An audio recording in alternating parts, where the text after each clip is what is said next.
सोलापूर जिल्हा महसूल कर्मचारी सहकारी पतसंस्थेच्या नूतन चेअरमनपदी पंकज राठोड तर नूतन व्हाईस चेअरमनपदी रियाज भाईजान यांची बिनविरोध निवड करण्यात आली। सोलापूर जिल्हा महसूल कर्मचाऱ्यांच्या सहकारी पतसंस्थेच्या सन 2022-23 ते 2027-28 या पंचवार्षिक कालावधीसाठी निवडून आलेल्या नवनिर्वाचित संचालक मंडळाची चेअरमन आणि व्हाईस चेअरमन निवडीसाठी प्राधिकृत अधिकारी गजानन वडेकर यांच्या अध्यक्षतेखाली सभा उत्साहात आणि खेळीमेळीनं पार पडली।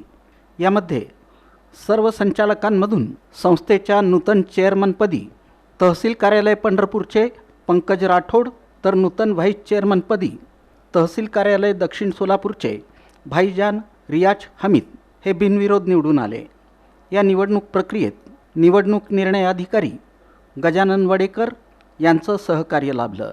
यावेळी संचालक संदीप लटके, शरद खंडागळे, भीमाशंकर भुर्ले, बाबा कांबळे, जगदेवप्पा धनुरे, बसवराज सालीमठ, कुमार रवी राजवाडे, वर्षा बरबडे यांची उपस्थिती होती। संस्थेचे माजी चेअरमन शंतनू गायकवाड आणि तालुका दक्षिण सोलापूर संघटनेचे अध्यक्ष खंडू भोसले तसंच संस्थेचे बहुसंख्य सभासद यावेळी उपस्थित होते। या प्रसंगी नूतन चेअरमन, नूतन व्हाईस चेअरमन आणि संचालक मंडळाचा गजानन वडेकर यांच्या हस्ते सत्कार करण्यात आला। तसंच इतर सभासदांनी सुद्धा त्यांचा सत्कार केला।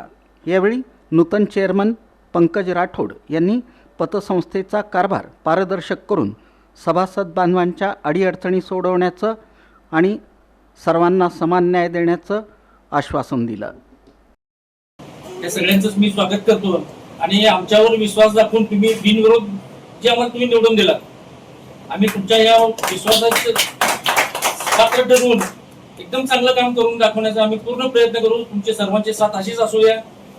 तलाठी संघटनेचे जे आमचे खांडेकर उत्सव आहेत, राजवाडे आहेत, बाबा, तुम्ही सगळ्यांनी अशीच साथ द्यावी। आतापर्यंत जे कामकाज व्यवस्थित चाललेलं आहे यापुढे सुद्धा असंच चालूयात। आपण सगळ्यांनी मिळून चालूयात। आम्ही पदाधिकारी असतो म्हणून काय झालं, पण पतसंस्था ही सगळ्यांचीच आहे आपली आणि आपण योग्य प्रकारे याचा कारभार करूया।